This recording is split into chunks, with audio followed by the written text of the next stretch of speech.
இந்த நிகழ்வு பேச்சாளர்கள் வந்து பேசுறது, நீங்கள் கேட்கறது, கை தட்டுறது, மனம் மகிழ்றது, கருத்துக்களை எடுத்து செல்றது, இதற்கான விழா மட்டும் அல்ல. இந்த விழாவினுடைய நோக்கமே, நாங்கள் வந்து பேசுறதோட நோக்கமே உள்ளே சென்று நீங்கள் புத்தகங்களை வாங்கி பயன்பெற வேண்டும் என்பதால் மட்டும்தான். ஒரு 100 ரூபாய் மதிப்புடைய புத்தகம், அதை எல்லாருமே சொல்லுவாங்க, அது வெறும் அச்சுக்கூலி மட்டும்தான், அறிவுக்கான பணம் அல்ல. எழுத்தாளர் எழுதிய அறிவுக்கான பணத்தை ஒருபோதும் உலகத்தில் எந்த பணக்காரனாலும் நிர்ணயிக்க முடியாது. அது அச்சுக்கான கூலி மட்டுமே புத்தகத்தில் இருக்கிறது. அந்த அச்சுக்கான கூலி கொடுத்து தான் நீங்கள் வாங்குறீங்க. ஆனால் அவர் சேர்த்து வைத்த அறிவை நாம் எடுத்துக்கிறோம். புரியுதா உங்களுக்கு நான் சொல்கிறது? ஒரு 100 ரூபாய், வெறும் 100 ரூபாயில் எவ்வளோ பெரிய விஷயத்தை உங்களால் கற்றுக்க முடியும்? ஒரு 10 டீ குடிக்கிறது விட்டீங்கன்னா 10 தலைமுறை நல்லா இருக்கிற அளவுக்கு புத்தகம் உள்ள இருக்கு. அவ்வளோதான். நிறைய பேர் கேட்பாங்க, எவ்வளோ செலவு இருக்குது சார், எப்படி சார் புத்தகம் வாங்கிறது கேட்பாங்க. நான் சொல்லவா, புத்தகம் வாங்கிறது ஒருபோதும் செலவு கிடையாது. அது உங்கள் தலைமுறைக்கான வரவு என்பதை நினைச்சு புத்தகம் வாங்குங்க. புத்தகம் நாமத்துக்குமார் அவர்கள் சொல்லுவார், என் வீடு ரொம்ப ரொம்ப சின்ன வீடு, சிறிய வீடு தான் என்னுடைய வீடு, ஆனால் வீடு முழுவதும் என் தந்தை புத்தகங்களை மட்டுமே நிரப்பி வைத்திருப்பாருப்பாங்க. அதனால தான் அப்படி ஒரு மகா கவிஞன் இந்த மண்ணில் நமக்கு கிடைச்சார். பாடலாசிரியரா, கவிஞரா, கட்டுரை எழுத்தாளரா, மானுடம் பேசுகிற மொழியில், மண் பேசுகிற மொழியில், மனிதம் பேசுகிற எழுத்தாளராக நாமத்துக்குமார் வந்ததற்கான காரணம், சின்ன வயசுலேருந்து அவங்க அப்பா படி படி படின்னு சொல்லாமல் அவர் படித்து காமிச்சாரு. ஓ, அப்பா இவ்வளோ வாசிக்கிறாரே, இவ்வளோ புத்தகங்கள் இருக்கே, நாமளும் வாசிக்கலான்னு அப்பாட்ட போய் கேட்டப்ப அப்பா புத்தகங்கள் அறிமுகப்படுத்தினார். நான் ஒன்று சொல்லவா, நீங்கள் உங்கள் தலைமுறைக்கு திருப்பத்தூரில் சொத்தை தந்துட்டு போகிறத விட, பணத்தை தந்துட்டு போகிறத விட, புகழை தந்துட்டு போகிறத விட, அதிகாரத்தை தந்துட்டு போகிறத விட, உங்கள் தலைமுறையை வாழ வைக்கிற 100 புத்தகங்களை அடுத்த தலைமுறைக்கு பரிசாக கொடுத்து விட்டு போங்கள். தலைமுறையாக உங்கள் தலைமுறை நல்லா இருக்கும். இவ்வளோதான் வாழ்க்கை. படிங்க, நல்லா படிங்க. எனக்கு படிப்பறிவு இல்லை சார் அப்படின்னா, யார் நல்லா படிப்பாங்களோ அவங்களுக்கு புத்தகம் நீங்கள் வாங்கி கொடுத்து, நீ படி நான் கேட்குறேன்னு சொல்லுங்கள். நீ படி நான் கேட்குறேன்னு சொல்லுங்கள். உங்கள் குழந்தை படிக்கும்ல, உங்கள் குழந்தைகிட்ட புத்தகத்தை வாங்கி கொடுங்க. அக்கா பேசாத, சந்தன போட்டு ஒன்று தான், உங்கள் 2 பேர் தான். நான் அங்கே பாரு, நான் 6 அடி இருக்கேன்க்கா, மேடை வேற ஒசரமாக இருக்குது, யார் எங்கே பேசுனாலும் எனக்கு தெரியும். பின்னால் இருந்து முன்னால் எக்கிட்டு அந்த அக்கா காதில் பேசிக்கிட்டு இருக்கு. அப்படி என்ன 2 பேரும் உலக புரட்சி பண்ணுறீங்க? அமைதியாக இருக்க 2 பேரும் பேசுகிறத கவனிங்க. ஓகே, புரியுதா? சந்தன பொட்டு. அந்த அக்காவுக்கு வைக்கும், அங்கிருந்து கண்டுபிடிச்சிட்டான். எனக்கு ரொம்ப மகிழ்ச்சியாக இருந்தது. கொஞ்சம் வருவதற்கு ஒரு 10 நிமிடங்கள் காலதாமதம் ஆயிடுச்சு. அதற்காக உங்கள் எல்லார்ட்டையும் என்னுடைய மன்னிப்பை கேட்குறதுக்கு நான் கடமைப்பட்டிருக்கேன். ஏன்னா ரொம்ப தொலைவிலிருந்து வரேன் நான். தேனியிலேருந்து திருச்சி, திருச்சியிலேருந்து திருப்பத்தூர், இது எதுவுமே காரணம் அல்ல, தாமதமாக வந்துட்டேன். அதற்காக என்னுடைய மன்னிப்பு உங்கள் எல்லார்ட்டையுமே. ஆனால் அந்த தாமதம் தெரியாத அளவுக்கு நீங்கள் மகிழ்ச்சியாக நிறைய நல்ல விஷயங்களை கொண்டு போகிற மாதிரி என்னுடைய பேச்சு அமையும் நான் நம்புகிறேன்.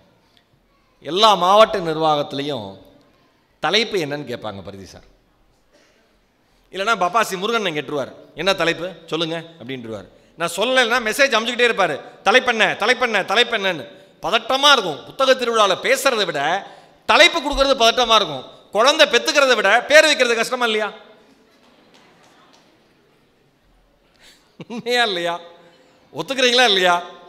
ஆமாம். ஏன் பேர் வைக்கிறது சிரமம்? புருஷன் ஒரு பேர் சொல்லுவார், மனைவி ஒரு பேர் சொல்லுவாங்க, புருஷனை பெற்றவங்க ஒரு பேர் சொல்லுவாங்க, மனைவியை பெற்றவங்க ஒரு பேர் சொல்லுவாங்க, அனாமத்தா வீட்டுக்குள்ளே வரவன் ஒரு பேர் சொல்லிட்டு போவான். என்ன கிழமை பிறந்தது குழந்தை? புதன்கிழமையா? புதன்கிழமை பிறந்தா இந்த பேர் வைக்கக்கூடாதும்மா. ஏதோ காலங்காலமாக பேர் வச்சே பழக்கப்பட்ட மாதிரி நல்ல ஒரு பேரை வச்சுருப்போம், டப்புன்னு கன்ஃபியூஸ் ஆயிடுவோம், நம்ம குழப்பம் வந்துடும். ஐயோ அந்த பேர் வைக்கக்கூடாதுமே, இந்த பேர் ஆள முடியணுமாமே, இந்த பேர் இன்னில் முடியணுமாமே, இந்த பேர் இப்படி இருந்தால் நல்லதாமே, அந்த பேர் அப்படி இருந்தால் நல்லதாமே. ஒன்னே ஒன்று சொல்லவா, நீங்கள் பேரே வைக்காம கூட ஒரு குழந்தை வளரலாம். பேரே வைக்காம கூட ஒரு குழந்தை வரலாம். உன் பேர் என்னன்னு கேட்டால் தெரியலன்னு சொன்னான்னு வச்சுங்களேன், தெரியலையா? இப்போ நம்ம யாருக்குமே பேர் இல்லை, எப்படி இருக்கும்? அடுத்ததாக பேச வருவாருன்னு தானே கூப்பிட போகிறாங்க, கரெக்டா? நான் பேசி முடிச்சா நீங்கள் என்ன சொல்லுவீங்க? அந்த தம்பி வந்துச்சு, நல்லா பேச்சு. அந்த அண்ணன் வந்தார், நல்லா பேசினார். அப்போ நான் என்ன சொல்கிறேன், பெயர் எப்படிப்பட்ட பெயராக வேண்டுமானாலும் இருக்கலாம், ஆனால் நீங்கள் வாழ்கிற வாழ்க்கை உங்களுக்கு ஒரு பெயரை எடுத்து கொடுக்கிற மாதிரி நீங்கள் அந்த வாழ்க்கையை வாழ வேண்டும். அதுதான் முக்கியம். கோடீஸ்வரன் பேர் வச்சுட்டு 10 பைசா தர்மம் பண்ணாமல் இருந்தா கரெக்டா? அதிர்ஷ்டம்னு ஒரு அக்காவுக்கு பேர்.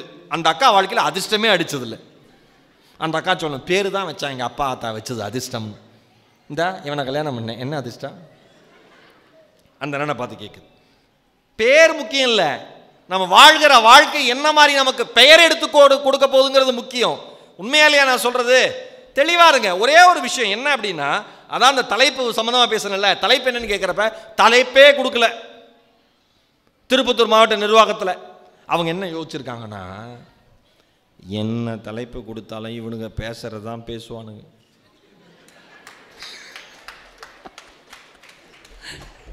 இதுக்கு ஏன் ஒரு தலைப்பை கொடுப்பானே, அவனுங்களுக்கு பிடிச்சதை பேசுவானே. சார் வணக்கண்ணே. சரிங்கண்ணே, சந்தோஷண்ணே. அண்ணன் மேடைக்கு வந்து அன்பை சொல்லிட்டு போகிறார் பிஆர்ஓ அண்ணன். இப்போ எதோட பேசுகிற பாதி நீ இப்போ இப்படி கன்ஃபியூஸ் ஆகி போயிடும் நடுவில் வந்து. எனக்கு தெரியும் நீங்கள் கவனமாக இருக்கீங்களான்னு பார்த்தேன். இப்போ என்ன தலைப்பு கொடுத்தாலும் உனக்கு பேசுகிறதான் பேசுவாங்க. ஆனால் நான் வரப்போ காரில் வரப்போ யோசிச்சுட்டே இருந்தேன், ஒரு தலைப்பு இல்லாமல் எப்படி, ஒரு பேர் இல்லாமல் எப்படி, குழந்தைக்கு பேர் இல்லாமல் டே 1வது பிறந்தவனே வாடா 2வது பிறந்தவனே வாடான்னு கூப்பிட முடியாது. இந்த மாதிரி பேர் இல்லாமல் எப்படி நான் யோசித்தேன். இப்போ எல்லாருக்கும் என்ன பிரச்சனையாக இருக்குது? பணம் பிரச்சனையாக இருக்கா, உறவுகள் பிரச்சனையாக இருக்கா, இல்லை சூழல் பிரச்சனையாக இருக்கா, சாப்பாடு பிரச்சனையாக இருக்கா, உடல்நிலை பிரச்சனையாக இருக்கா? என்னை பொறுத்த வரைக்கும் இது எல்லா பிரச்சனையுமே புறம் சார்ந்தது. அகம் சார்ந்து ஒரு பிரச்சனை இருக்குது. அது என்ன தெரியுமா? மனசு. நம்ம மனசை நல்லா வச்சுக்கிட்டோம்னாவே எந்த பிரச்சனையும் நமக்கு பிரச்சனையாக தெரியாது. சரியா? மனசை நல்லா வச்சுக்கிட்டாலே எந்த பிரச்சனையும் நமக்கு பிரச்சனையாக தெரிய போகிறதில்ல. அதனால் நான் ஒரு தலைப்பை தேர்ந்தெடுத்தேன், மனசுக்குள் யூடர்ன். மனசுக்குள் யூடர்ன். யூடர்ன்னா முழிக்கக்கூடாது. நம்ம ரோட்டில் போகிறப்ப யூடர்ன் எடுன்னு சொல்கிறாங்கல்ல, தெரியுமில்ல எல்லாருக்கும். நீங்கள் எல்லாம் அதிர்ச்சியாக பார்க்குறத பார்த்தா எனக்கு பயமாக இருக்குது. நீங்கள்லாம் ரோட்லேயே போக மாட்டீங்க, எல்லாம் பறந்து போவீங்க போல இருக்குன்னு. அப்படிலாம் இல்லையே. சரி, மனசுக்குள் யூடர்ன்னு வச்சேன். ஏன் மனசுக்குள் ஒரு திருப்பம் வேணும் நம்ம எல்லாருக்குமே அப்படின்னா, நம்ம வாழ்கிற வாழ்க்கையினுடைய அர்த்தம் என்னன்னு தெரிஞ்சுக்கணும்னா மனசுக்குள்ள அந்த திருப்பம் வந்தே தான் தீரணும். இந்த வாழ்க்கை ரொம்ப ரொம்ப எளிமையான ஒரு வாழ்க்கை. இந்த வாழ்க்கை ரொம்ப ரொம்ப எளிமையான ஒரு வாழ்க்கை. ஆனால் மனசளவில் நம்ம என்ன சொல்லிக்கிறோம்? இந்த வாழ்க்கையை சலிச்சுக்கிட்டே இருக்கும். இந்த வாழ்க்கையை சலிச்சுக்கிட்டே இருக்கும். சின்ன வயசில் சின்னதாக கிடைச்சது கூட பெருசாக தெரிஞ்சுது. சின்ன வயசில் சின்னதாக கிடைச்சது கூட பெருசாக தெரிஞ்சுது. சின்ன வயசில் எது சின்னதாக கிடைக்கும்? இலந்த பழம், புளியங்கொட்டை, கோணப்புளியாங்காய். இங்கே எப்படி சொல்லுவாங்க? அதை கோணப்புளியாங்காய் தானே. சில ஊரில் மாற்றிடுவாங்க, என்ன சொல்கிறீங்கன்னு கேட்பாங்க, நம்மளுக்கு தெரியாது. அந்த ஊரில் ஒரு பேராக இருக்கும் கோணப்புளியாங்காய், கொடுக்காப்புளி. சில ஊரில் கொடுக்காப்புளிம்பாங்க, கோணப்புளியாங்காய். அப்புறம் ஜவ்வு மிட்டாயை சாப்பிட்டுவிட்டு எல்லோரும் நாக்கை காமிக்கும் ஃப்ரெண்ட்ஸுக்கிட்ட. என் நாக்கு ரோஸாக இருக்கா, உன் நாக்கு ரோஸாக இருக்கா. இவன் நாக்கு எப்படி ரோஸாக இருக்குன்னு இவனுக்கு தெரியும். ஆனால் இவன் சொல்லுவான், என் நாக்கு தாண்டி ரொம்ப ரோஸாக இருக்கு. உடனே அந்த குழந்தை சொல்லும், இல்லை என் நாக்கு தான். இல்லை, இவ்வளோ தானே சந்தோஷமாக இருந்தது. கரெக்டா? ஒரு பஞ்சு மிட்டாய் வாங்கணும், ஒரு புளியங்கொட்டையை வாங்கி, ஒரு புளியம்பழம் வாங்கி சாப்பிட்டோம், ஒரு நெல்லிக்காய் வாங்கி சாப்பிட்டோம், ஒரு இலந்த வடையை வாங்கி அரை நாள் ஸ்கூலில் சாப்பிட்டோம். ஒரே ஒரு இலந்த வடை பேக்கெட். ஆயா இலந்த வடை கொடுன்னா அது வரிசையாக பின் பண்ணி வச்சுருக்கோம், டப்புன்னு அத்து கொடுக்கும். அந்த இலந்த வடையை அப்படியே அப்படி சுருட்டி ஒரு முக்கோணம் மாதிரி ஐஸ்கிரீம் மாதிரி பண்ணி ஓரத்தில் மட்டும் பேப்பரை கடிச்சு இழுத்துவிட்டு அப்படியே மெதுவாக அங்கே வாதியார் அவர் ஒரு உலகத்தில் இருப்பார், நாம் இழந்த வடையோடு நாம் ஒரு உலகத்தில் இருப்போம். நல்லா சரிங்க. இந்த சிரிப்பு சத்தம் தான் எனக்கு பிடிச்சிருக்கு. எனக்கு உண்மையிலே சொல்கிறேன், நான் ஒவ்வொரு ஊர்லேயும் ஒரு ஆடியன்ஸை பார்த்து வச்சுருக்கேன். இப்போ நல்லா சிரிக்குதில்ல இந்த அக்காவை நான் பெர்மனெண்ட்டாக அப்பாயின்மெண்ட் பண்ணி கூப்பிட்டு போகலான்னு இருக்கேன். ஆமாம், ஏன்னா சில ஊரில் சிரிக்கவே மாட்டேங்கிறாங்க. சொன்னால் உத்து பார்க்குறாங்க, வேந்த ஜோக்கு சொன்னாலும் சிரிக்க மாட்டேங்கிறான், கருத்து சொன்னாலும் கைத்தட்ட மாட்டேங்கிறான், புரியுற மாதிரி சொன்னாலும் புரியாத மாதிரியே இருக்கான். எதுக்கு வந்தேன்னு அவனுக்கும் தெரியல, ஏன் வந்தேன்னு எனக்கும் தெரியல. ஆனால் இந்த அக்கா நல்லா சிரிக்குது. அக்கா நீ நல்லா இருக்கணும், குடும்பம் நல்லா இருக்கணும், என் குலதெய்வத்திட்டு நான் வேண்டிக்கிறேன். அப்படிதான் சிரிக்கும். அந்த இழந்த வடையை அப்படி ஓரத்தில் கடிச்சுவிட்டு அது அப்படியே அந்த இனிப்பும் அந்த இளந்த பழத்தோட சுவையும் அப்படி கலந்து, அந்த இளந்த வடைக்குள்ள ஒரு சின்னதாக ஒரு உப்பு போட்டிருப்பாங்க, அந்த உப்பு சுவையும் கலந்து அதை ரசிக்கிறப்ப டாய் அப்படிம்பார், சார் சார் அப்படிமா இளந்த கொட்டை வெளில வந்துடும், கிளாஸே சிரிக்கும். நான் என்ன சொல்கிறேன், ஒரு 25 பைசால ஒரே ஒரு 4 அணா காசு, இன்னைக்கு 4 அணானா இன்னைக்கு இருக்கிற குழந்தைங்களுக்கு தெரியாது. ஏன், அது சாப்பிட்ற மினிமம் மிட்டாயே 10 ரூபா. சாதாரணமாக அந்த குழந்தை சாப்பிட்ற சாக்லேட்டே 5 ரூபா 10 ரூபா. 40 ரூபாய்க்கு கிண்டர் ஜாய்னு ஒன்று விற்கிறான், உலக பேரழிவு. ஆமாம், ஒரு முட்டமா கிண்டர், என்ன அவ்வளவும் கெடுதல். ஆனால் அதை தான் அம்மா அப்பா, ஒரு அம்மா சொல்லுது, இது இல்லைன்னா அவன் வாழவே மாட்டான். எது முட்டாய் இல்லைனாவா, இந்த கிண்டர் ஜாய் இல்லைன்னா அவன் வாழவே மாட்டானா. நான் கேட்டேன், அப்போ நீங்களா அதுக்கு இருக்கீங்கன்னு கேட்டேன். எங்களுக்கே தெரில சார், எப்போ கேட்டாலும் வாங்கி கொடுன்னு அழுகுறான், ஸ்கூலுக்கு போக மாட்டேங்கிறான், கெடுதல்னாலும் கேட்க மாட்டேங்கிறான். ஏன் வாங்கி தரீங்க, வாங்கலைன்னா அழுகுறானே, என்னைக்காவது அவனை ஓங்கி செவிலே விட்டுருக்கீங்களான்னு கேட்டேன். பண்ணதில்லை சார். ஏன், ஒரே புள்ள. பிரச்சனை எங்கிருந்து ஆரம்பிக்குது பார்த்தீங்களா, அவன் அழுகிறான்னு அவனுக்கு கெடுதலை நம்ம கொடுத்துட்டே இருக்கோம். ஒரே ஒரு அரை அரைஞ்சு டே இது கெடுதல்றானா ஓன்னு அழுதுட்டு நிப்பாட்டிடுவான். சின்ன வயசில் நம்மளை அப்படி தானே சார் பண்ணாங்க, கரெக்டா? நம்ம அழுது அடம் பிடிச்சி நடுத்தெருவில் உட்காருவோம். அழுது பேசக்கூடாது, இந்த 4-5 பொம்பளைங்க பேசிகிட்டே இருக்கீங்க பாருங்க, நீ மேடையில் வந்து நிப்பாட்டி கை தூக்க சொல்லிடுவேன். அமைதியாக இருக்கணும். அம்மா உட்கார இடம் இல்லையாம்மா, அன்பு தாயை உட்கார இடம் இல்லையா, வா சரி இல்லை உட்காந்துது, சரி கோச்சுக்காத, நான் என்ன உன் புருஷனா, கோச்சுக்காத, அன்பா சொல்லு. உட்கார இடம் இல்லையா, உட்கார இடம், ஏன் பதட்டப்படுற, அமைதியாரு, இல்லைன்னா கீழே உட்காரு, இல்லை மேலே வா, கலெக்டர் தர்மராஜன் சார்ட்ட பெர்மிஷன் கேட்டே வரேன். என்ன கோவம் இந்த வயசுல, மும்மாடி ஆத்தா, ஏ அப்பா சிரிக்காத, இப்போ எவ்வளோ அழகா இருக்க, இதை முன்னாலே சிரிச்சா என்னவா உனக்கு? மூக்குத்தி முக்கியம் இல்லை, மூக்கு கீழே இருக்கிற பல்லு வெளியில் தெரியணும், அது முக்கியம். வெரி குட், கிளம்பிருச்சு, ரொம்ப பேசுவான் போல இருக்கு. அவ்வளோதான் நம்மளுக்கு சந்தோஷமே. என்ன வாழ்க்கையில் சந்தோஷம்? ஒரு 4 அணாக்கு இழந்த விட இன்னைக்கு 4 அணா தெரியாது. கிண்டர் ஜாய் வாங்கி தரலைன்னா அவன் வாழ மாட்டான், சிப்ஸ் பேக்கெட் வாங்கி தரலைன்னா அவன் வாழ மாட்டான், அடம் பிடிக்கிறான். அந்த பொம்மை கார் வாங்கலைன்னா இது பண்ண மாட்டான். எல்லா பொம்மையும் வாங்கி என் குழந்தை உட்பட வீட்டில் சும்மா தான் இருக்கு. ஒரே ஒரு பொம்மையை வச்சுக்கிட்டு அது கை கால்கள்லாம் பிஞ்சு போயிடும், அது முகமே அழிஞ்சு போயிடும். அதுக்கு மேலே பேனாவை வச்சு ஸ்கெட்ச் பெண்ணை வச்சு அந்த நாம சின்ன வயசுல ஸ்கெட்ச் எப்படி சார் யூஸ் பண்ணோம்? எப்படி யூஸ் பண்ணோம்? ஸ்கெட்சே இல்லை, எவனாவது எப்பயாவது கொடுப்பான். பேச்சு போட்டி கட்டுரை போட்டி பரிசு தான். கரெக்டா? கரெக்டா மேடம், கரெக்டா மேடம். அந்த ஸ்கெட்ச் பெண்ணை வாங்கி அது தீந்து போயிடும், அதுக்குள்ள இருக்கிற கலர் தீந்து போயிடும். அப்போ என்ன பண்ணுவோம்? ஏங்க வாருங்க, அட அறிவு குட்டிங்களா, நம்ம எல்லாருமே ஐன்ஸ்டீன் ஆயிடுவோம், விஞ்ஞானி ஆயிடுவோம். என்ன பண்ணுவோம்? ஸ்கெட்ச் பெண்ணை திறந்து அதுக்குள்ள இருக்கிறத வெளியில எடுத்து அதுக்குள்ள தண்ணியை விட்டு, தண்ணி விடுறப்பே பக்கத்தில் அண்ணனோ அக்காவோ தம்பியோ தங்கச்சியோ இருந்தோம், நிறையா விடாத, கலர் எல்லாம் போயிடும், சொட்டு சொட்டா விடும்போம். நான் என்ன சொல்றேன், ஒரே ஒரு பொருள் நம் கைகளில் இருந்த பொழுது, ஒரே ஒரு பொருள் நம் கைகளில் இருந்த பொழுது அந்த பொருளினுடைய மதிப்பும் மகத்துவமும் நமக்கு தெரிந்தது. அந்த பொருளை எப்படி பாதுகாக்க வேண்டும் என்கிற அறிவு இயல்பிலேயே நம் தலைமுறைக்குள் இருந்தது. இன்று அதிகமாக கிடைக்கிறது, அவர்களுக்கு அலட்சியம் அதிகரித்திருக்கிறது. ஒரு பேனாக்கு 20 பேனா வீட்டில் வாங்கி தரீங்க, அவன் ஒரு பேனாவும் உருப்படியாக வச்சுக்கிறது இல்லை, ஒன்றும் வச்சுக்கல. எனக்கு அந்த பேனா வேணும், இந்த பேனா வேணும், எதுவுமே கிடையாது. ஏன்? அப்போ நாம் என்ன பண்ணணும்? நாம் யோசிக்கணும். டே, நம்ம வாழ்க்கையில் நம்ம எப்படி இருந்தோம்? நாம் கஷ்டப்பட்ட மாதிரி நம்ம குழந்தைங்களை வளர்க்கணும்னு அவசியமே கிடையாது. ஆனால் குழந்தைங்களுக்கு எது தேவையோ அதை மட்டும் வாங்கி கொடுத்து வளர்க்கணும். அதை மட்டும் நீங்கள் காமிச்சாதான் அந்த உலகம் அந்த குழந்தைங்களுக்கு தெரியும்.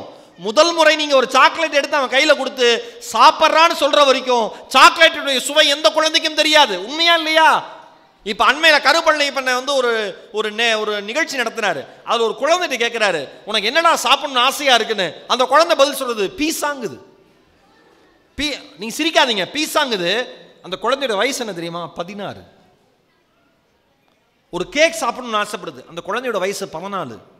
பிறந்ததுலேருந்து 14 வருஷமா 16 வருஷமா 15 வருஷமா ஒரு குழந்தை சொல்லுது டெய்ரி மில்க் சாக்லேட்டுங்குது. பிறந்ததுலேருந்து 15 வருஷமா சாக்லேட் கூட சாப்பிட முடியாத ஒரு சமூகத்தை சார்ந்தவர்கள் இந்த மண்ணிலே நம்முடன் வசித்துக் கொண்டிருக்கிறார்கள்.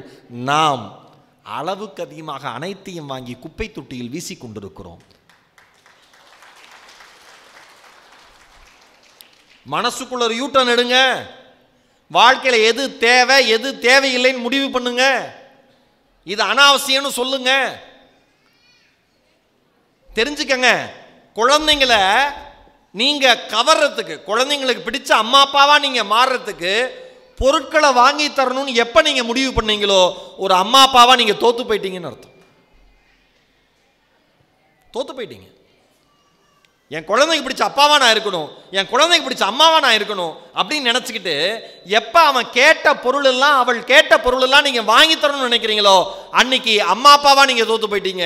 வீட்டில் பெரியவங்க இருந்தா சொல்லுவாங்க, இப்பதான் வச்சுக்கிறது இல்லையே. வீட்டில் எந்த பெரியவங்களையும் வச்சுக்கிறது இல்லை. ஏன்? நல்லது சொல்லுவாங்க. இன்னைக்கு இருக்க இளைய தலைமுறை கோவம் வந்துடும். ஏன்டா செலவு செய்யறேன்னு கேட்பாங்க. உடனே அவன் திரும்பி தத்துவம் சொல்லுவான். உங்கால மாதிரி ஒன்றும் கிடையாது. இந்த காலத்தில் எல்லாம் செலவு பண்ணி என்ஜாய் பண்ணணும், எல்லாத்தையும் செலவு பண்ணிட்டு பிச்சைக்காரனா இருக்கணும். அதுக்காக தான் சொல்றேன், பிச்சைக்காரன் ஆயிராது, அருமை கரெக்டாக செலவு பண்ணணும்.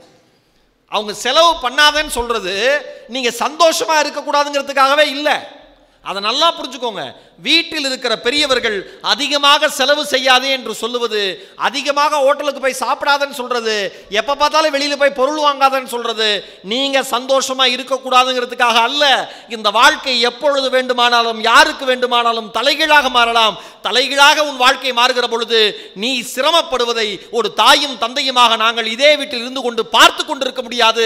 இப்பொழுது இருந்தே காசின் மீது கவனத்தை வை என்று சொல்லுகிற தலைமுறையை வீட்டில் இருந்து வெளியில் தூக்கி போட்டு விட்டோம்.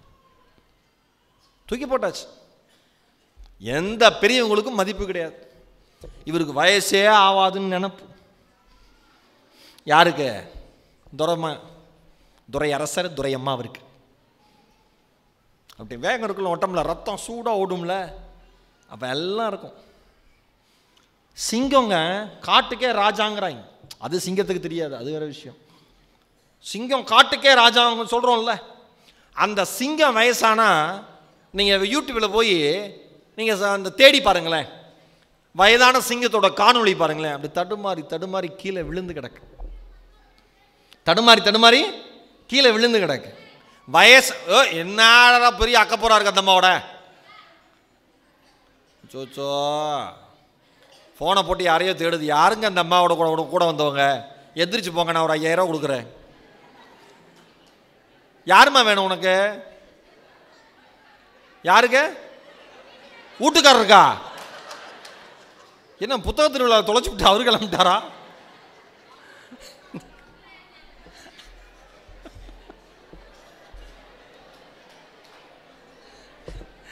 வீட்டுக்காரருக்கு போன போடுறேன், அவன் எடுக்க மாட்டேங்கிறானா? நல்லது. நான் இது வேற நடுவில் யாராவது குழப்பி விட்டு எதில் விட்டேன்? சிங்கம். இல்லை, உங்களுக்கு ஞாபகம் இருக்கான்னு பார்த்தேன். அடிக்கடி கேட்டுட்டே இருப்பேன். சிங்கம், வயசான சிங்கம் தடுமாறி உழுகுது. சிங்கத்துக்கே இந்த நிலைமை. வயசானா சிங்கத்துக்கே யாராவது உதவிக்கு இருக்கணும். நமக்கு வேண்டாமா? ஆனால் நம்ம நினைப்பென்ன, வயசே ஆகாத நினச்சி அம்மா அப்பாட்ட கடுமையாக பேசுறது, மனைவிட்ட கடுமையாக பேசுறது, எல்லார்ட்டையும் கடுமையாக பேசுறது. எனக்கு பிடிச்ச ஒரு மனிதர் மனிதர் தான் சொல்லுவேன். அப்புறம் தான் ஒரு கவிஞர் எழுத்தாளர் நா. முத்துக்குமாரன். அற்புதமான ஆன்மாங்க. இந்த உலகத்தில் நல்லவர்களை காலம் அதிகமாக தக்க வைத்துக் கொள்வதில்லை. இந்த உலகத்தில் நல்லவர்களை காலம் அதிகமாக தக்க வைத்துக் கொள்வதில்லை. பேசினாலே எமோஷனல் ஆயிரும். அண்ணனை பற்றி பேசினாலே. அண்ணன் எழுதின நா. முத்துக்குமார் கட்டுரைகள்னு தொகுப்பே இருக்கு. அவரது எது வேணால் வாங்கி படிங்க. கவிதை, கட்டுரை தொகுப்பு எது வேணால் வாங்கி படிங்க. அதில் வெந்து தணிந்தது காடுன்னு ஒரு கட்டுரை. அது ஆரம்பிக்கிறப்ப இப்படி தான் அண்ணன் ஆரம்பிக்கிறார்.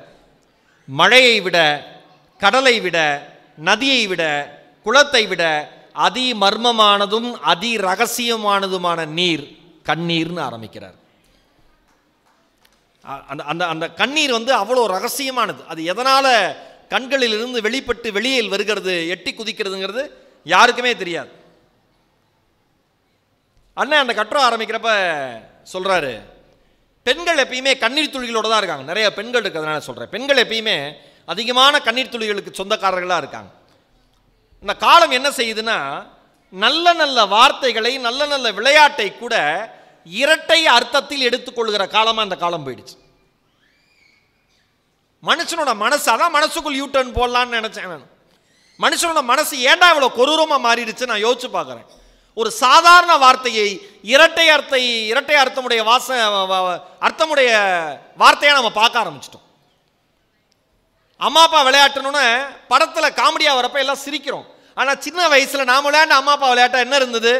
அப்பா மாதிரி நம்ம வேலைக்கு போயிட்டு வர மாதிரி இருப்போம், அம்மா மாதிரி நம்ம கூட இருக்கிற தோழிகள்லாம் இருப்பாங்க, அவங்க அம்மா மாதிரி நடிப்பாங்க, நம்ம அப்பா வரையும் நடிக்கணும். இதுதான் அம்மா அப்பா விளையாட்டாக இருந்தது.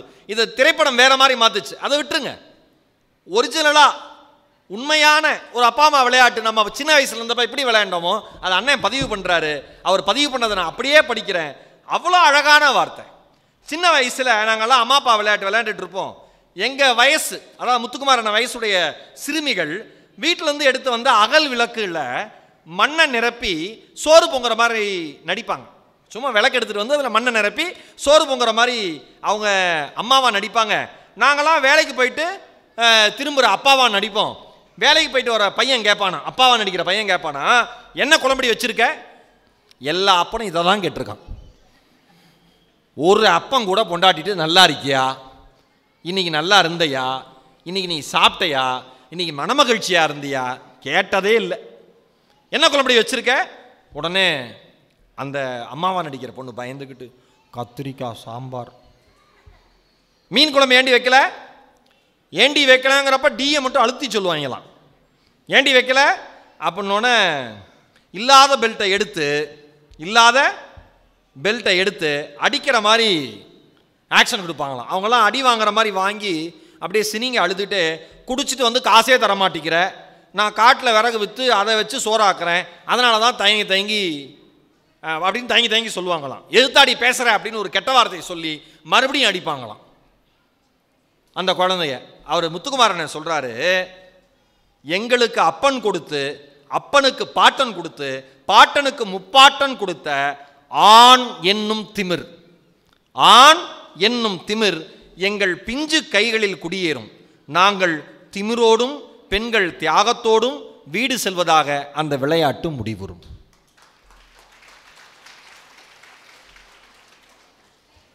இது வந்து தாய் வழி சமூகம்னு பெருமையாக சொல்லுவோம். ஆனால் எந்த தாயையும் நம்ம மதிச்சுதான் வரலாறே கிடையாது. அவர் அது அண்ணன் எழுதுறாரு, எந்த தருணத்தில் எந்த இடத்தில் பெண்ணின் கையில் இருந்த சிக்கிமுக்கி கல்லின் தீ பறிக்கப்பட்டு, அற்புதமான வரி, இதை கேட்குறவங்களுக்கு சொல்கிறேன், இதை பார்க்குறவங்களுக்கு சொல்கிறேன், எந்த தருணத்தில் எந்த இடத்தில் பெண்ணின் கையில் இருந்த சிக்கிமுக்கி கல் பறிக்கப்பட்டு,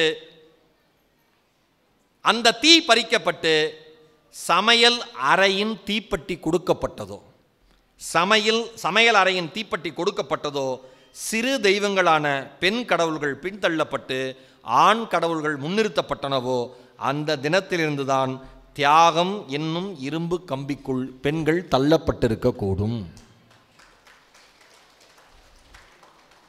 அதில் வந்து ஒவ்வொரு பெண்ணும் சமையலறையிலேருந்து ஒன்று கற்றுக்கிறாங்களாம். முத்துக்குமாரன் சொல்கிறாரு, சமையலறையில் இருக்கிற உப்புட்டிருந்து விசுவாச கற்றுக்கிறாளாம் பெண். என்ன புருஷன் பண்ணாலும் எப்படி புருஷனுக்கு விசுவாசமாக இருக்கணும் அப்படிங்கிறது கற்றுக்கிறாளாம். வெங்காயத்திலிருந்து கண்ணீரை பெற்றுக்கொள்கிறாளாம். இட்லி தட்டு இருக்குல்ல, அந்த இட்லி தட்டில் இருந்து வெந்து தணிகிற மனதை கற்றுக்கிறாளாம். ஈர விறகுகளிடமிருந்து உள்ளுக்குள்ளே புகையவும் எரியவும் கற்றுக்கிறாளாம். இப்படி தான் பெண்களுடைய வாழ்க்கை இருக்குன்னு சொல்லிட்டு பரிமளா அக்கான்னு ஒரு அக்காவை பற்றி முத்துக்குமாரன் அந்த கட்டுரையில் எழுதுறாரு. எங்கள் பரிமளா அக்கா வந்து எனக்கு ஏலச்சீட்டு நடக்கிற இடத்துல தெரியும். நாங்கள் வந்து எங்கள் ஊரில் இருந்து கிளம்பி காஞ்சிபுரத்துக்கு ஏலச்சீட்டு அன்னைக்கு அந்த அமாவாசை அன்னைக்கு, ஒவ்வொரு அமாவாசை அன்னைக்கும் மாதத்தில் ஏலச்சீட்டு நடக்கும். அப்போ தான் போவோம். பரிமளாக்காவை அங்கே தான் பார்த்துருக்கேன். நானும் என் பாட்டி என் கிராமத்துலேருந்து கிளம்பி காஞ்சிபுரம் போவோம். காலையிலேயே போயிடுவோம், தியேட்டரில் படம் பார்ப்போம், மத்தியானம் சாப்பிடுவோம், மார்க்கெட்டில் போய் காய்கறி வாங்குவோம், அப்படியே ஏலச்சீட்டு நடக்கிற வீட்டுக்கு போவோம். அங்கே தான் பரிமளாக்காவை பார்ப்பேன். பரிமளாக்கா என்னை எடுத்து மடியில் உட்கார வச்சுக்கும், நிறையா பேசும். அப்புறம் நான், பரிமளாக்கா, பாட்டி 3 பேரும் ஏகாம்பரநாதர் கோயிலுக்கு போவோம். அங்கே போய் பாட்டிக்கிட்ட பரிமளாக்கா நிறைய பேசும், பாட்டிகிட்ட பரிமளாக்கா நிறையா பேசும். ஆனால் அது பேச்சு முடிகிறப்பெல்லாம் அழுகையில் மட்டும்தான் முடியும். ஆனால் அது பேச்சு முடிகிறப்பெல்லாம் அழுகையில் மட்டும்தான் முடியும். அது சொல்லியிருக்கு, அக்கா எப்போ பார்த்தாலும் குடிச்சிட்டு வராரு, எப்போ பார்த்தாலும் அடிக்கிறாரு, அவ்வளோ பெரிய சந்தேகம். வீட்டு வாசலை யாராவது தண்ணி வந்து கேட்டால் கூட நான் கொண்டு போய் கொடுக்குறேன்னு அவர் கொண்டு போய் கொடுக்குறாரு, அவ்வளோ பெரிய சந்தேகத்தோடு நான் வாழ்ந்துட்டு இருக்கேன் அப்படின்னு சொன்னானே. இந்த பாட்டி சொல்லிச்சான், பொண்ணா பிறந்துட்டோமேடி பொறுத்துப்போன்னு சொல்லிட்டு பாட்டியும் கிளம்பி வந்துருமா. ஒவ்வொரு முறை பரிமளாக்காவை பார்த்துட்டு நான் முத்துக்குமார் அவர்களும் பாட்டியும் மறுபடியும் காஞ்சிபுரத்துலேருந்து அவங்க கிராமத்துக்கு பயணம் பண்ணி வரப்ப அந்த பாட்டி எதுவுமே பேசாதான். ஏன் தெரியுமா? ஒரு பெண்ணின் மனதிலிருந்து கொட்டிய வார்த்தைகள் இன்னொரு பெண்ணுடைய மனதிற்கு வருகிற பொழுது, அந்த மனம் கணக்கிற பொழுது பேசுவதற்கு வார்த்தைகள் எதுவுமே இருக்காது. அமைதியாக அந்த பாட்டி வந்துச்சான். ஒரு நாள் வந்து, நீங்கள் எத்தனை பேருக்கு இது தோடி இருக்குன்னு தெரியல, முத்துக்குமார் நான் கரெக்டாக எழுதியிருக்காரு. ஒரு நாள் பரிமளாக்காவோட புருஷனை பார்த்துருக்கார், கணவரை நாமுத்துக்குமார் பார்த்துருக்கார். சைக்கிளில் பரிமளாக்காவை உட்கார வச்சு ஓட்டிட்டு போயிருக்கார். பெரிய மீசை, தடித்த உருவம், அந்த அக்காவுக்கும் அவருக்கு சம்மந்தமே இல்லை. அந்த மாதிரி இவருக்கு தோணுச்சான், எப்படியாவது ஒரு பெரிய கல்லை எடுத்து அந்தாலும் அடிச்சுட்டு ஓடி பண்ணணும்னு தோணுச்சான். எனக்கு இப்படி தோணிருக்கு சின்ன வயசில். இதை படித்தோன்னே எனக்கு ஞாபகம் வந்திருக்கு. ஏன் நான் இருந்த வீட்டு பக்கத்தில் ஒருத்தர் எந்நேரமும் அந்த அக்காவை டார்ச்சர் பண்ணிகிட்டே இருப்பார். நான் யோசிப்பேன், இந்த ஆள் பைக்கில் போகிறப்ப தள்ளி விட்டுறணும், கிணத்துல எட்டி பார்க்குறப்ப காலை தூக்கி விட்டுறணும், ஏன் இந்த ஆள் இந்த இவ்வளோ நல்லா அக்காவை கொடுமைப்படுத்துகிறான்னு. கரெக்டாக அதே மாதிரி மனநிலையில் முத்துக்குமாரன் எழுதியிருக்காரு. ஒரு நாள் போகிறாங்க, அதே ஒரு அமாவாசை தினம், ஏலச்சீட்டு தினம். பரிமளாக்கா வரல. ஏன் வரலன்னு இவங்க கேட்குறாங்க. அடுத்த மாதம் வருண்டான்னு பாட்டி சொல்லுது. ஆனால் அந்த ஏல சீட்டு நடக்கிற இடத்துல பரபரப்பாக எல்லாரும் பேசிகிட்டே இருக்காங்க. என்ன பேசுகிறான்னு யாருக்கு புரியல. ஆனால் முத்துக்குமரன் அவர்களுக்கு தகவல் வந்துடுது. என்ன தகவல்னா, பரிமளாக்கா தான் புருஷனோட தலையை வெட்டி இட்லி குண்டால வச்சு எடுத்துட்டு போய் போலீஸ் ஸ்டேஷனில் சரண்டர் ஆயிருக்கு.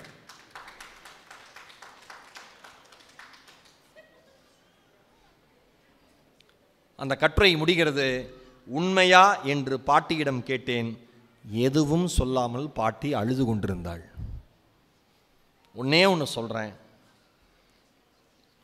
தெருவில் நீங்கள் நின்று ஒரு தேநீர் குடித்து கொண்டிருக்கிற பொழுது உங்களை பார்த்து வாலாட்டி வருகிற நாயை பார்த்து அதன் தலையை தடவி கொடுத்து அந்த தேநீர் கடையில் விற்கிற சில பிஸ்கட் துண்டுகளை வாங்கி அந்த நாய்க்கு போட்டு அது சாப்பிடுகிறதா சாப்பிடவில்லையா என்பதை அழகு பார்த்துவிட்டு அதை பற்றி உங்கள் நண்பர்களோடு பெருமையாக பேசிக்கொள்வதை விட, இல்லை என்றால் தெருவிலே இருக்கிற யாரோ 10 பேருக்கு உணவு தருவதை பெருமையாக நினைப்பதை விட, இல்லை என்றால் ஒரு அனாதை இல்லத்திற்கு சென்று ஒரு நாளுக்கான உணவு செலவையோ அல்லது அங்கே இருக்கிற குழந்தைகளுக்கான உடையோ வாங்கி தருகிற பெருமையை விட, உங்களுக்காகவே வீட்டில் இருக்கிற அந்த ஜீவனிடம் அன்பாக பேசுவது 1000 மடங்கு புண்ணியத்தை தேடி தரும் என்பதை மறந்து விடாதீர்கள். நம்மளுக்கு கவலையே இல்லையே. மனசுக்குள்ள நாம் என்னைக்கு யூட்டர்ன் போட்டிருக்கோம். ஆண் அப்படின்னு வந்து நின்றுட்டா ஆண்ணாவே ஒரு திமிரு, புருஷன்னா கேட்கவே வேண்டாம். பெரிய திருப்பத்தூர் கலெக்டர் போஸ்டிங் நினைப்பு. திருப்பத்தூர் கலெக்டரே கால் பண்ணி எனக்கு பேசுகிறார், தரப்புகிறார், சார் அவசர வேலையாக சென்னை போகிறோம் சார், உங்கள் பேச்சை கேட்குற அந்த இது எனக்கு கிடைக்கல, வாய்ப்பு கிடைக்கல, மன்னிக்கணும் சார், நம்ம மாவட்ட நிர்வாகத்தில் எல்லாரும் நல்லா கவனிச்சுவாங்க. என்ன ஒரு பண்பாளர், ஒரு பலத்த கைத்தறல் அவருக்காக நம்ம தரலாம். அவர் ஒரு எழுத்தாளரும் கூட. பபாசி முருகன் தலைமையில் வந்து அந்த நாதங்கீதம் புக் சார்பாக வந்து திருவள்ளுவரின் ட்விட்டர் கணக்குன்னு புத்தகம் எழுதியிருக்காரு சார். அவ்வளோ அருமையான புத்தகம் அது, அவ்வளோ அருமையான புத்தகம். அவர் பேசுகிறார். ஆனால் இவருக்கு நினப்பு யாருக்கு? அந்த அலெக்சாண்டருக்கு. ஒவ்வொரு வீட்லேயும் ஒரு அலெக்சாண்டர்.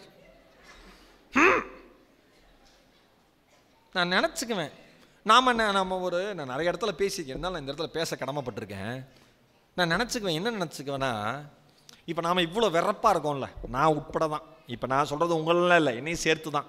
சில இடத்தில் நான் கோவப்படுகிற பொழுது நானும் கீழ்த்தரமான மனிதன் தான், யாருமே விதிவிலக்கு இல்லை, அதை ஒத்துக்கணும். ரொம்ப கோபமாக பேசணும்ல, நம்ம கோபமாக பேசுகிறப்ப வீட்டில் இருக்கிறவங்களாம் பயப்படுவாங்கன்னு நினச்சிங்கன்னா உங்களை மாதிரி முட்டாள் யாருமே இல்லை. அந்த அக்கா மதிக்கவே மதிக்காது. அது மதிக்காதுன்னு தெரிஞ்சதுன்னா நீ அன்றைக்கே தூக்குப்பட்டு செத்துடும் நம்மளாம். ஆமாம், ஆண்களோட கத்துறம்ல, கொத்துறப்போ அந்த அக்கா பயப்படுற மாதிரி நடிக்கும். ஏன்னா அப்போ தான் நீ சந்தோஷப்படுவேன். ஒரு அக்கா சேலையை மூடிட்டு சிரிக்குது, எப்பட்றா நம்ம வீட்டு விவகாரம் நம்பிக்கை தெரியும்னு. எல்லார் வீட்லையும் இதான் நடக்குது. இப்படி கோவம். நான் ஆம்பளை 4 இடத்துக்கு போகிறேன், சம்பாதிச்சுட்டு வரேன், நீங்களாம் என்ன பண்ணுறீங்க வீட்டில்? ஏன் அவங்க வீட்டில் என்ன பண்ணுறது? சும்மா டான்ஸ் ஆடிருக்காங்களா காலிலேருந்து? நீங்கள் இனிமேல் இங்கே இருக்கிற பெண்கள் எல்லாம் சொல்லுங்கள், இனிமேல் உங்கள் வீட்டில் ஆண்கள் யாராவது இவ்வளோ நேரம் என்னடி வீட்டில் பண்ணிட்டு இருந்தேன்னா எல்லாரும் குரூப்பாக சேர்ந்து ஆடிக்கிட்டு இருந்தோங்க.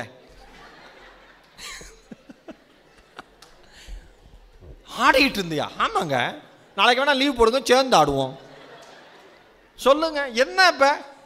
ஏன் வீட்டில் நான் எங்கள் அம்மா சொல்லுவாங்க, எங்கள் அம்மா வேலைக்கு போகல, எங்கள் அம்மா சொல்லுவாங்க, டேய் ஆஃபீஸ் போயிட்டு வரவங்களுக்கு ஆஃபீஸ் வேலை மட்டும்தான், வீட்டில் இருந்து வீட்டை கவனிக்கிற பெண்களுக்கு 100 ஆஃபீஸோட வேலை இருக்கும்பாங்க. வீட்டில் இருந்து வீட்டை கவனிக்கிற பெண்களுக்கு 100 ஆஃபீஸோட வேலை இருக்கும். ஏன்? இவர் தலைவர் லுங்கியை கழட்டி போட்டு பேண்ட்டை போட்டு ஆஃபீஸ் கிளம்புவார். அந்த லுங்கியை மடித்து வைக்க கூட இவருக்கு டைம் இருக்காது. ஏன்னா இவர் தான் திருப்பத்தூர் கலெக்டர் ஆச்சே. வெளியில் அத்தனை ஆஃபீஸர் தாசில்தார் எல்லாம் வெயிட்டிங் இவரை பார்க்கறதுக்கு. வாங்க சார் வாங்க. ஒரு ரூபாயை மதிக்க மாட்டான். தெருவில் தெருநாயே விரட்டுதான் அந்த ஆளை பார்த்தா. கடுப்பாக இருக்குது. ஏன் ஒரு பிஸ்கட் கூட வாங்கி போட்டதில்ல அவன். இவ்வளோ பேசியிருக்கேன் சார், பரிதியனை இவ்வளோ பேசியிருக்கேன். ஒரு அக்கா அதெல்லாம் வீடியோ எடுக்கலை. இப்போ புருஷனை திட்டுறேன், ஆனந்தமாக வீடியோ எடுத்துக்கிட்டு, அதுவும் லைட்டை போட்டு எடுத்துக்கிட்டு இருக்கியா? அது அதுக்காக எடுக்கலை, மற்றவங்களுக்காக எடுக்குது அப்படி நான் நினச்சிக்கிறேன். கத்துறது, என்ன பண்ணுற, அதை பண்ணுற, இதை பண்ணுற. குழந்தைங்கள்லாம் அப்பா எல்லாருமே பயப்படுற மாதிரி நடிப்பாங்க. யாருக்குமே பயங்கிற உணர்வே கிடையாது. நீங்கள் நல்லா நினச்சிக்கோங்க. பயப்படுற மாதிரி நடிக்கிறது தான், உண்மையான பயம் கிடையாது. அப்போ உண்மையான பயம் இருந்தால் நீங்கள் இருக்கிற இறுதி மூச்சு வரைக்கும் அந்த பயம் இருக்கணும்ல. ஏன் கொஞ்சம் வளர்ந்தோன்னே நிமித்துறான் பையன். என்ன என்ன என்ன பேசுகிறா என்ன?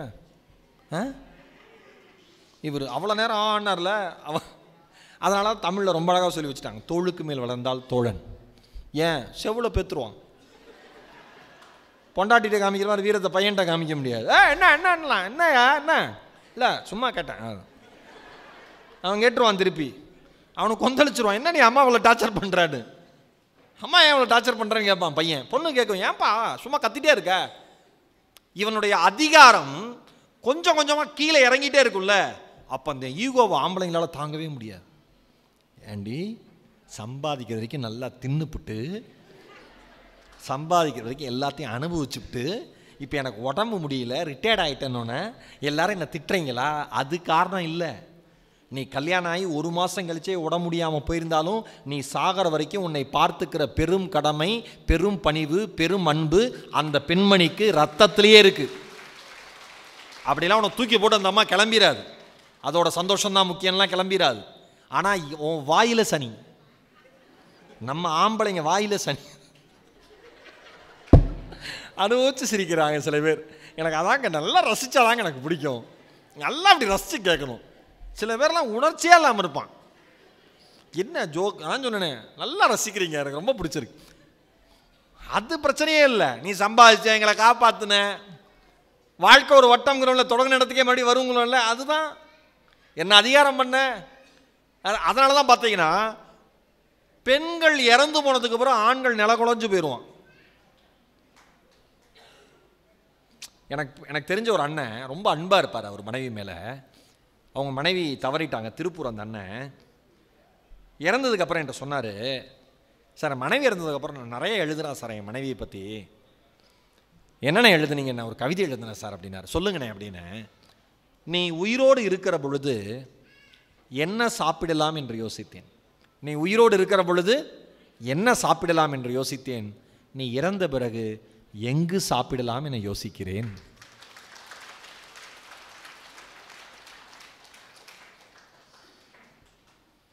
அந்த ஐயா இல்லாமல் அந்த அம்மா பேலன்ஸ் பண்ணி வாழ்க்கையை கொண்டு போயிடும்.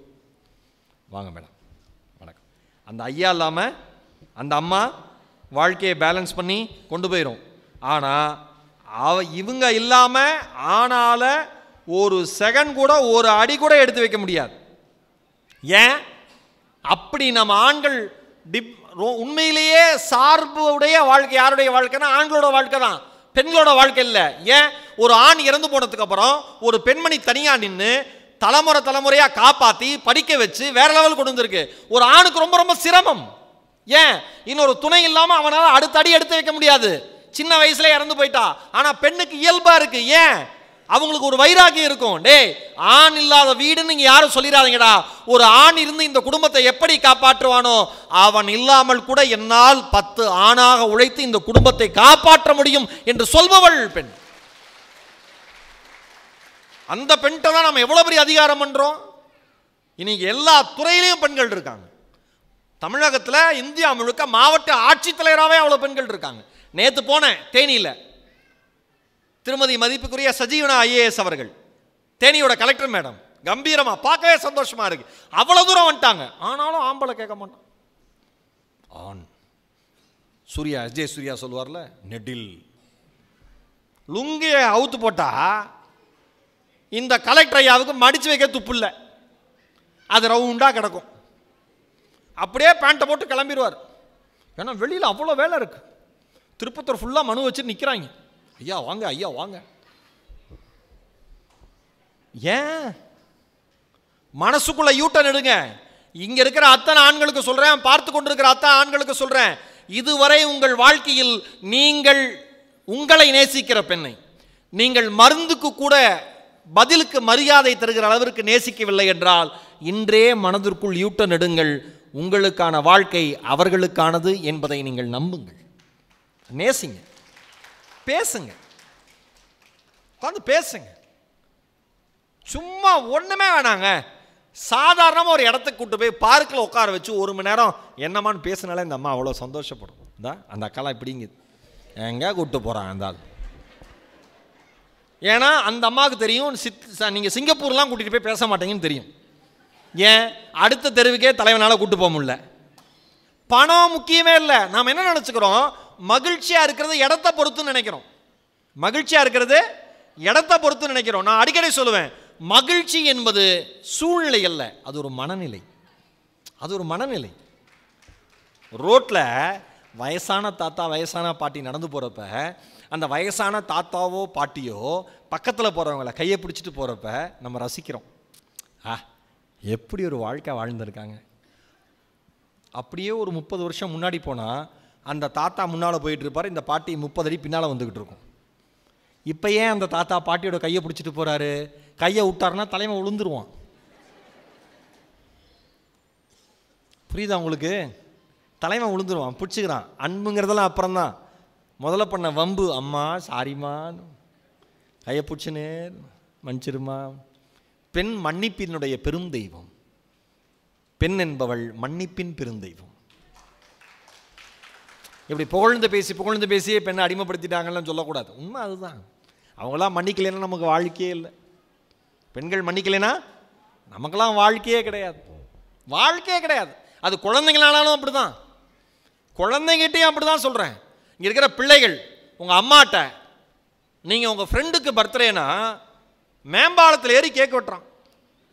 Happy birthday mental, 10 mental, happy birthday, ஏய் ஃப்ரெண்டுக்கு பர்த்டே அப்படின்னு போலீஸ் வந்து செவிலே விட்டார்ப்ப. சார் ஃப்ரெண்டுக்கு பர்த்டே சார், என்னப்பா கீழே வெட்டினா வெட்டாதா கேட்குங்கிறாரு. இதனாலேயே நைட்லாம் மேம்பாலத்தை மூடி வச்சிட்றாங்க. ஆமாம் மேடம், எங்கெங்கெல்லாம் கேக் வெட்டுறது ஒன்று வரமுறை இல்லாமல் போச்சு சார். வெங்கடேசன் சார், நீங்கள் சென்னையெலாம் வந்து பார்த்தீங்கன்னா தெரியும். வரமுறை ஏன் கொஞ்ச நேரம் உட்காந்துருந்தா மிட் நைட் 12 மணிக்கு நம்ம தலையில் வச்சு வெட்டிடுவான் போல இருக்கு. ரொம்ப நேரமாக உட்காந்துருக்காரு, இவர் தலைமையில வெட்டலாம், செலிபிரிட்டி தலைமையில கேக் வெட்டணும்னு. நீங்கள் வெட்டுங்க, சந்தோஷப்படுங்க, அது உங்கள் இயல்பு, பிரச்சனையே கிடையாது. ஆனால் நான் என்ன தெரியுமா சொல்கிறேன், உங்கள் தாயினுடைய பிறந்த நாளை உங்கள் தாய் மகிழ்கிற வண்ணம் ஒரே ஒரு முறையாவது வாழ்க்கையில் கொண்டாடி பாருங்கள். அந்த ஆசீர்வாதம் தலைமுறையாக உங்களை வாழ வைக்கும். அப்பாவோட பர்த்டே டேட்டு தெரியாது, அம்மாவோட பர்த்டே டேட்டு தெரியாது, ஃப்ரெண்டு தெரியும், பெஸ்டி தெரியும், இன்ஸ்டாகிராமில் யாருனே தெரியாது, அவளுடைய பர்த்டே தெரியும், அவனுடைய பர்த்டே தெரியும். 12 மணிக்கு வெயிட் பண்ணி மெசேஜ் பண்ணுவார், ஹாப்பி பர்த்டே மை டியர். அந்த டேர் ஒரு ஃபேக் ப்ரொஃபைல், இவன் ஒரு ஃபேக் ப்ரொஃபைல், 2 ஃபேக்கும் சேர்ந்து ஒரு ஃபேக் பர்த்டேவே கொண்டாடுகிறது. உடனே அவங்க அங்கேருந்து தேங்க்யூ தேங்க்யூலாம் இப்போ முழு உலகத்தில் எவ்வளோ நல்ல வார்த்தை நன்றிங்கிறது. நன்றிங்கிறது எவ்வளோ பெரிய நல்ல வார்த்தை. அந்த நன்றியே முழுசாக சொல்ல மாட்டேங்கிறான். தேங்க்யூங்கிறத TQவான். என்னடா எனக்கு ஒருத்தர் அனுப்பிச்சிருந்தான் TQன்னு, ஹாப்பி பர்த்டேன்னு அனுப்பிச்சிருந்தேன். TQ அப்படின்னா நான் கேட்டேன் வாட் இஸ் திஸ் அப்படின்னு கேட்டேன். தேங்க்யூ அப்படின்னா அதை அனுப்புடா. அப்படி என்ன கலெக்டரை பார்க்குற நீ? எதுக்குமே எல்லாருக்கும் அங்கே சந்தோஷம் இங்கே சந்தோஷம். உண்மையான மகிழ்ச்சியை நம்ம யாருக்கு தரணுமோ அவங்களுக்கு நம்ம மகிழ்ச்சியை தரதே இல்லை. கஷ்டப்பட்டு காசை சேர்த்தி சில நாட்கள் வந்து போகிற உறவுகளுக்காக அவ்வளோ செலவு பண்ணுறான். சர்ப்ரைஸாக கிஃப்ட் கொடுக்குறான். யாருக்கு? லவ்வருக்கு, பையனாக இருக்கட்டும் பொண்ணாக இருக்கட்டும், சர்ப்ரைஸாக கிஃப்ட் கொடுக்குறான். அப்புறம் இவனுக்கு லவ்வரே இல்லைன்னு அது சர்ப்ரைஸாக சொல்லிட்டு போயிடுது. நீ எனக்கு ஒரு கிஃப்ட் கொடுத்தியில்ல, நான் உனக்கு ஒரு கிஃப்ட் கொடுக்குறேன். என்ன கிஃப்ட்டு? நானும் நீ இனிமேல் லவ் பண்ணல, அதான் நான் கொடுத்த கிஃப்ட். Thank you bye. இனிமேல் நம்ம ஃப்ரெண்டாக இருப்போம். நான் உன்னை பிளாக்லாம் பண்ண மாட்டேன், உன் நம்பரை பிளாக் பண்ண மாட்டேன், எங்கள் அப்பாட்ட சொல்ல மாட்டேன், போலீஸில் சொல்ல மாட்டேன். நீ எப்போ வேணால் என்கிட்ட பேசலாம், ஆனால் ஃப்ரெண்டாக பேசு. அடுத்த நாளில் இருந்து இந்த பைத்தியக்காரனும் இந்த பைத்தியக்காரச்சியும் ஓகே. அப்பா இப்படி பேசுகிறோமே. நான் என்ன கேட்குறேன், அப்பா தூக்கத்தில் இருக்கிற உங்கள் அம்மாவை எழுப்பி உங்கள் பையன் எப்போ பிறந்தான்னு கேட்டால், நீ பிறந்த நிகழ்வை கண்ணுக்குள் ஒரு திரைப்படமாக மனதுக்குள் ஒரு திரைப்படமாக அப்படியே வைத்து ஒவ்வொரு காட்சியாக விவரித்து விவரித்து அழகாய் சொல்பவள் பெயர்தான் தாய் என்று பெயர்.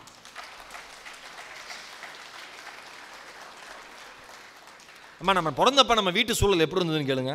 அந்த அம்மா உட்காந்து அவ்வளோ சந்தோஷமாக சொல்லு, டே நீ பிறந்தப்ப உங்கள் அப்பா இல்லைடா, அப்பையும் உங்கள் அப்பா இல்லைடா, போயிட்டான்டா எங்கேயோ, ஏங்க வலிக்குதுங்க எங்கள் அம்மா கொண்டு போய் சேர்த்திட்டாங்க வாங்கங்கிறேன், வேலையை முடிச்சுட்டு வந்துடுறேன்.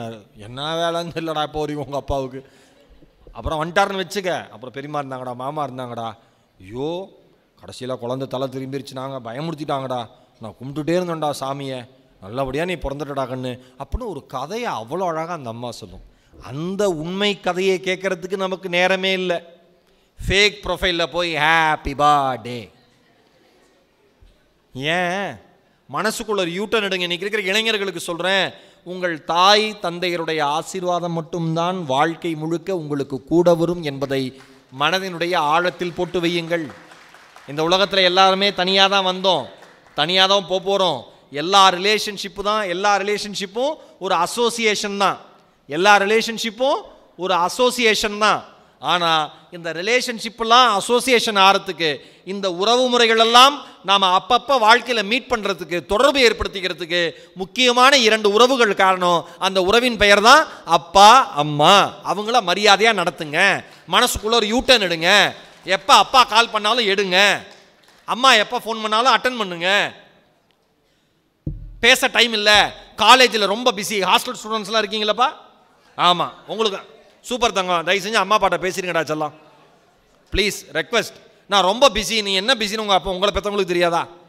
இந்த ஆதார் கார்டை பெற்றதே அந்த 2 ஆதார் கார்டு, அந்த 2 ஆதார் கார்டுக்கு தெரியாதா என் பையனும் என் பொண்ணும் எவ்வளோ பிஸியாக இருப்பாங்கன்னு? அப்புறம் கூப்பிட்றமா. நான் சொல்லவா, பேசுகிற நிமிடங்களை, பேசுகிற நொடிகளை, பேசுகிற நாட்களை தள்ளி போட்டுக்கொண்டே இருந்தால் பேசுவதற்கு ஒரு நாள் உறவு இல்லாமல் போய்விடும். என் அருமை சொந்தங்களே, உங்களை நேசிப்பவர்களுக்கு, உங்களுக்காக வாழ்பவர்களுக்கு தயவு செஞ்சு பேசுங்க. இப்போ கேட்குறப்ப காமெடியாக சில பேர்லாம், ஆனால் நீங்கள் பேசுகிற சும்மா சிரித்து கலாச்சிட்டே இருப்பாங்க சில பசங்கள்லாம். நான் அவங்கள காமெடியாக எடுத்துக்குவேன். எவ்வளோ பேரை பார்த்துருக்கோம். ஒரு 30 வருஷம் ஃபாஸ்ட் ஃபார்வர்ட் பண்ணி அவன் லைஃப்பை பார்த்தா திருப்பத்தூர் நடந்து போயின்னு இருப்பான். டால்லாம் வாழ்த்துன்னு சொரிஞ்சின்னு, என்ன தம்பி உற்சாகமாக இருந்தேன், வயசாகி போச்சு சார், அவ்வளோதான் வாழ்க்கை. ஆனால் அப்பா அம்மா பாருங்க, எனக்கு தெரிஞ்ச சுதந்திர போராட்ட தியாகிகளை எல்லாம் பெருசாக சொல்லுவாங்க. நான் சொல்லுவேன், தமிழ்நாட்டில் இருக்கிற அப்பா அம்மா மாதிரி, குறிப்பாக இந்தியாவில் இருக்கிற அப்பா அம்மா மாதிரி பொதுவாக சொல்லிடலாம், தியாகிகள் உலகத்திலே யாரும் கிடையாது. ஏன்? எல்லா சொத்தையும் எழுதி வச்சுட்டு இவன் காப்பாற்றுவான்னு நம்புவாங்க.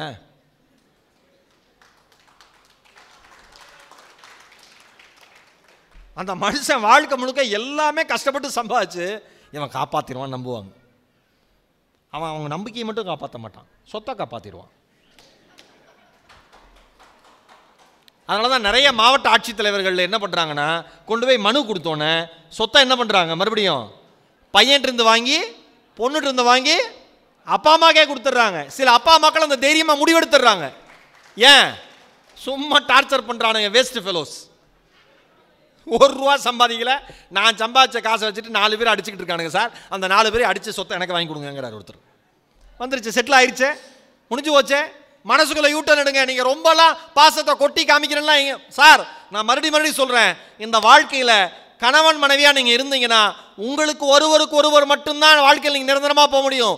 உங்கள் மகனோ மகளோ மருமகளோ அடுத்த சந்ததிகளோ உங்களை காப்பாற்றுங்கிற எண்ணத்திலேயே நீங்கள் மூழ்கி போயிடாதீங்கிறது என்னுடைய வேண்டுகோள். இதுதான் நடைமுறை உண்மை. நிறைய பேர் வயசான எங்கள் குருஜி சொல்லுவார், எந்த மிருகமும் வயசானதுக்கு அப்புறம் தான் பெற்ற குழந்தைங்க தன்னை காப்பாற்றணும்னு நினைக்காதும்பார். மனுஷன் மட்டும்தான் உயிரினங்கள்லேயே வயசானதுக்கு அப்புறம் நம்ம பெற்றதெல்லாம் நம்ம காப்பாற்றணும்னு நினைப்பாம்பார். ஆனால் அந்த மனுஷன் காப்பாற்ற மாட்டாம்பார். சிம்பிளாக இருங்க, பெருசாலாம் குழப்பிக்காதீங்க, வாழ்க்கையை இயல்பாக இருங்க. நீங்கள் மனசுக்குள்ளே எடுக்க வேண்டிய யூட்டன் என்ன தெரியுமா? இது நாள் வரை வாழ்க்கையில் எதெல்லாம் உண்மையான சித்தாந்தம் நினைச்சீங்களோ அதை அத்தனையுமே உடைச்சிட்டு இயல்பான வாழ்க்கையை என்னைக்கு வாழ்கிறீங்களோ அன்னைக்கு நல்லா இருப்பீங்க. எது இயல்பான வாழ்க்கை? நான் சொன்னல, சின்ன வயசில் நமக்கு சின்னதாக கிடச்சது எல்லாமே பெருசாக தெரிஞ்சதுன்னு. இன்னைக்கு 20 வயசு தொட்டுக்கிற பசங்க அத்தனை பேருமே சின்ன வயசில் ஊர் பக்கம் அவ்வளோ ஜாலியாக விளையாண்டவன். ஒரே ஒரு ஓட்ட டயரை வச்சுக்கிட்டு ஓட்டிக்கிட்டு இருப்போம். எத்தனை பேர் ஓட்டியிருக்கீங்க? டயரை வச்சு ஓட்டியிருக்கீங்க? இந்த பாரு ஆட்டன் இல்லை, நீங்களாம் ஓட்டி தான் ஆகணும். நீங்களாம் டயர் கண்டுபிடிச்ச காலத்தில் பிறந்தவங்க. நான் இந்த பசங்களை கேட்குறேன், சின்ன பசங்களை, 20 வயசு ஜென்சி கிட்ஸ் அவங்கெல்லாம். ஆமாம், அதான் ஓட்டு. அப்புறம் ஒரு சைக்கிள் கடையில் போய் ஒரு வீலு சும்மா இருந்ததுன்னா, அண்ணா கொடுங்கண்ணே ப்ளீஸ்ண்ணே, என்னடா பண்ண போகிற, கொடுங்கண்ணே, நான் என்னவோ பண்ணிக்கிறேன். அதை வச்சுக்கிட்டு சர்ன்னு அதில் ஒரு ரேஸ் வைக்கிறது எவ்வளோ சந்தோஷமாக இருந்தது. நுங்க 2 சைடு சேர்த்து ஓட்டிக்கிட்டு இருப்போம். எல்லாம் எளிமையாக இருந்த வரைக்கும் எல்லாமே இந்த வாழ்க்கையில் அழகாக இருந்ததுங்க. நானே யோசிப்பேன், கார் நல்ல கார் தான் வாங்கியிருக்கேன், அந்த காரை எவனா இடிச்சு போட போகிறானோ காருக்குள்ளே கவலைப்படுறேன். எதுக்கு இந்த தலைவிதின்னு யோசிக்கிறேன். ஒரு கவர்மெண்ட் பஸ்ஸில் போகிறவனுக்கு என்றைக்காவது கவலை இருக்கா? ஷேர் ஆட்டோவில் போகிறவனுக்கு கவலை இருக்கா? காரில் போகிற அத்தனை பேருக்கு கவலை இருக்குது. ஏன்? இழுத்து விட்டுக்கிட்டது இவன், அவன் ஜாலியாக போகிறான். ஷேர் ஆட்டோவில் இருக்கிறவர் கண்ணாடி தட்டி வயா சார் அப்படிங்கிறார். அவர் கண்ணாடி தட்டுறப்ப வேகமாக தட்டிட போகிறான்னு பயமாக இருக்கு. அவன் நம்மளை பாராட்டுறான். அந்த பாராட்ட கூட மனசில் உண்மையாக வாங்க முடியாத அளவுக்கு நாம் வெளிப்புற அடையாளத்தில் சிக்கி தவிக்கிறோம். நான் யோசித்தேன், இனிமேல் வந்து நமக்கு தான் மரியாதை தரணும். கரெக்டா? நாம் சேஃபாக போகணுன்னு தானே கார் வாங்கணும். கார் சேஃபாக இல்லைன்னா என்னப்ப, சில பேர் இடிச்சுட்டு தானே போவான். அன்னிலிருந்து நான் என்ன முடிவு பண்ணேன்னா, முதல் முறை எந்த கார் வாங்கினாலும் காரு கீழே உட்காந்து நானே ஒரு கோடு ஃபஸ்ட்டு போட்டுருவேன். ஏன்? நான் வாங்கி நானே கோடு போட்டுக்கிறேன், அப்புறம் அடுத்தவன் போடுங்க. சிம்பிளாக எடுத்துங்க வாழ்க்கையை, எதையுமே குழப்பிக்காதீங்க. எனக்கு கேட்டாங்க கால் பண்ணி, சார் எப்போ வருவீங்க? நான் சொன்னேன், சார் 7 மணிலேருந்து 7:10 வருவேன்னு. கேளுங்க பரதியன்ட்ட 7 மணி இன்னும் நான் வந்தோன்னு சொன்னேன், கொஞ்சம் தாமதமாகிடுச்சு. 7:10 கரெக்டாக 7:08 வந்துட்டேன். நம்ம கரெக்ட் என்றைக்குமே சரியான விஷயத்த சொல்லிட்டாலே பிரச்சனையே கிடையாது, கதையே வேண்டாம். ஒரு பையன் அம்மாட்ட கேட்டிருக்கான், அம்மா கதை சொல்லுவான்னு. ஒரு 10 நிமிஷம் இரு, உங்கள் அப்பா வருவான். ஏன் லேட்டுன்னு கேட்பேன். ஓட்டுவான் பாரு ரீலு.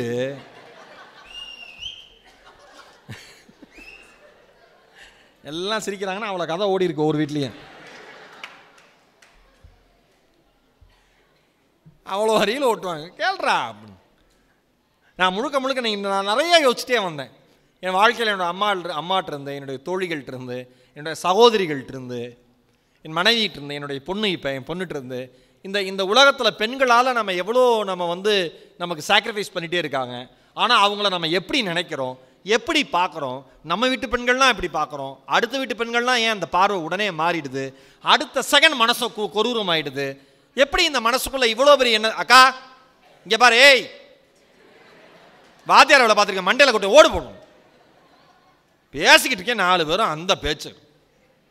உங்களுக்கு தானே சப்போர்ட் பண்ணி பேசுகிறேன். ஆமாம், முடி 1 முழம், பூ 4 முழம், வேறு இதில் இப்போ அழகாக கேட்டுட்டு இருக்கு. அங்கேருந்து ஒரு என்னடி கேட்குறீங்க, வாங்கடி போகலாம். நல்லா கேட்டுக்கிட்டு இருக்கு இந்த அக்கா. 3 அக்கா அவ்வளோ அழகாக கேட்டுட்டு இருந்துச்சு. ஒரு பொம்பளை வந்து எடுத்து விட்டு போயிருக்க, அருமையாக இருக்கும். உனக்கு தாங்க சப்போர்ட் பண்ணுறேன், அமைதியாக இருக்கா. அப்படி சொல்லக்கூடாது தம்பி, அதான் தப்புங்கிறான். சின்ன பையன்ல, வளர வளர சரியாயிரும். கல்யாணம் அடி வாங்கணும், சரி அமைதியாயிருவான்.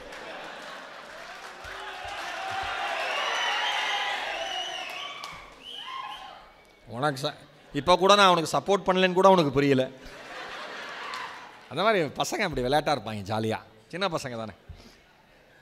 வாழ்க்கை ரொம்ப எளிமையானது. இன்னொன்று, இங்கே இருக்கிற பெற்றோர்கள் குழந்தைங்களுடைய அம்மா அப்பாவா, பெற்றோர்களா, படிக்கிற குழந்தைங்க, ஸ்கூலில் படிக்குதுங்கிற குழந்தைங்களுடைய பெற்றோர்களாக கை தூக்குங்க, கை தூக்குங்க.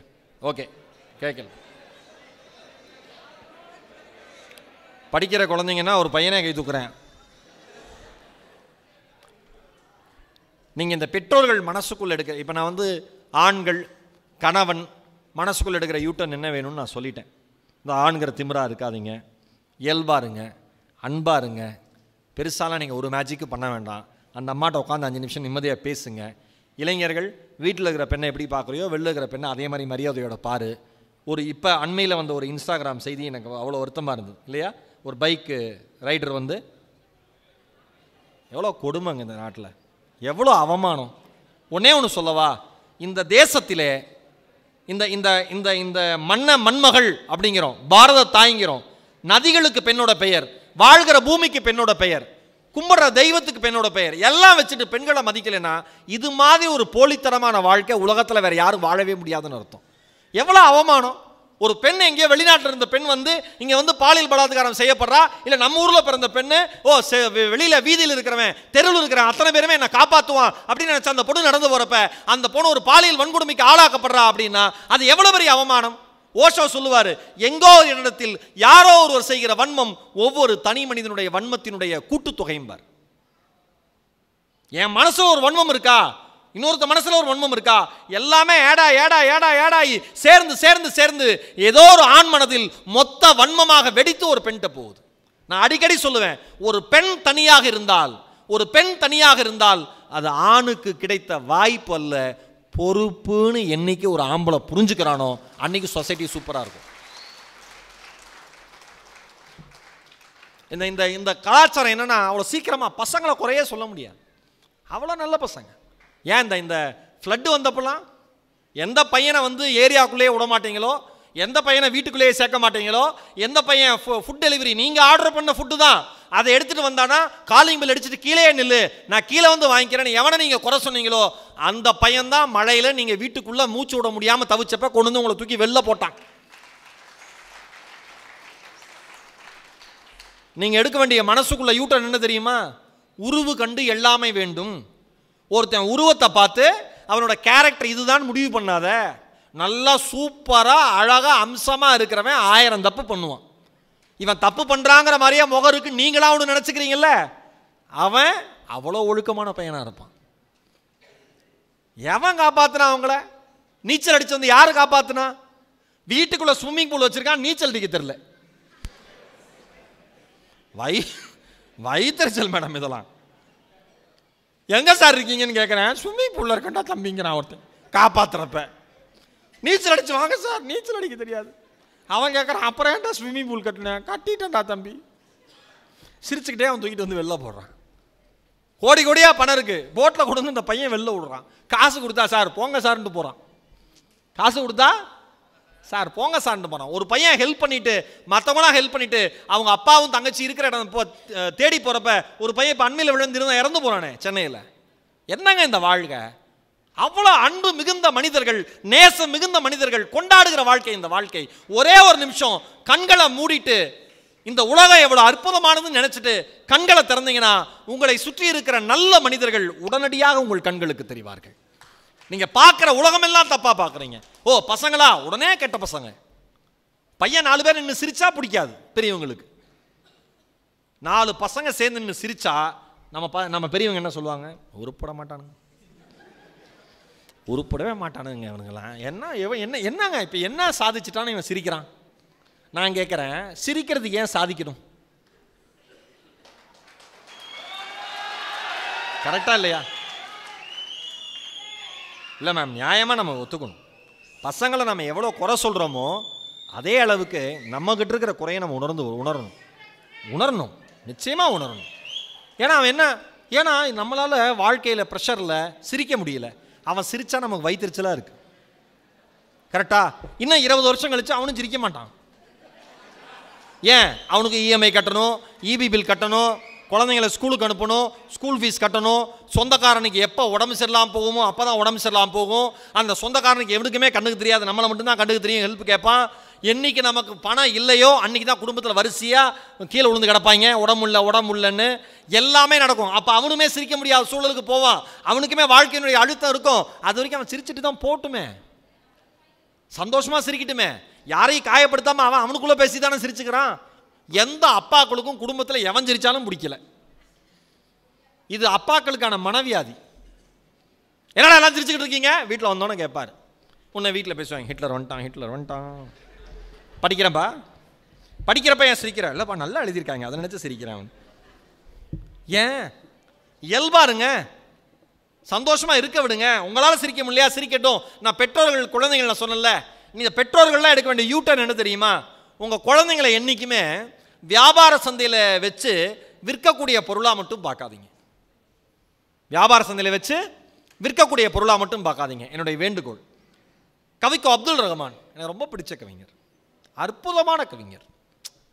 அவர் வாழ்ந்த காலத்தில் நாமெல்லாம் வாழ்ந்தோங்கிறதே ஒரு பெருமை. அவர் பித்தன்னு ஒரு கவிதை தொகுப்பு எழுதியிருக்கார். இங்கே இருக்கிற இளைஞர்கள் உட்பட எல்லாருக்கும் சொல்கிறேன், ரொம்ப விலை குறைவு தான், வாங்கி படிங்க. பித்தன் ஆலாபனை சாகித்ய அகாடமி விருது கிடைச்சது. அருமையான கவிதை தொகுப்பு எல்லாமே.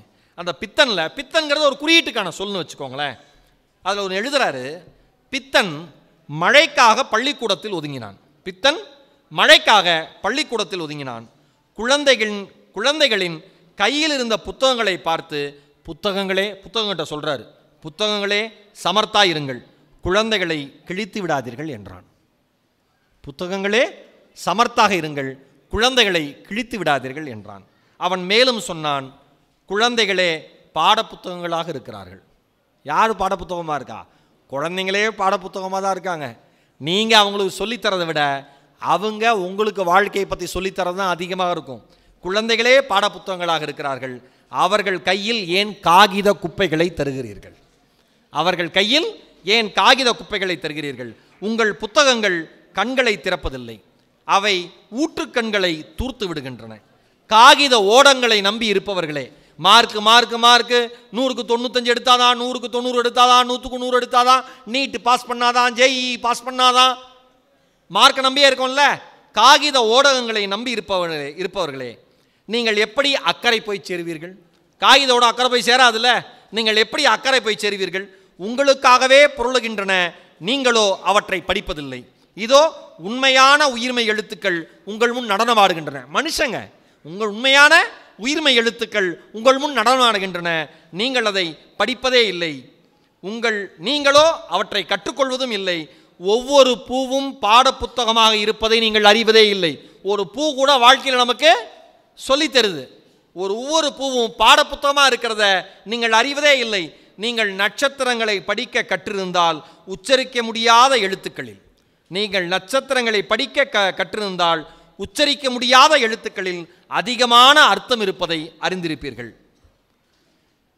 கடைசியா சொல்றாரு, உங்கள் புத்தகங்கள் விளக்குகளாக இருக்கின்றன. சூரியனை காண விளக்குகள் ஒருபோதும் தேவைப்படுவதே இல்லை. இது எல்லாருக்கும் புரியது கொஞ்சம் சிரமமா இருக்கும். நான் எளிமையா சொல்றேன். வாழ்க்கை ரொம்ப பெருசு. வெளியில உங்கள் குழந்தைங்க ஸ்கூலில் படிக்கிறத மட்டும் வச்சு நீங்கள் உங்கள் குழந்தைங்களுடைய திறமை இதுன்னு எடை போட்டுறாதீங்க. அவன் ஒரு சூரியன் மாதிரி இருக்கலாம்.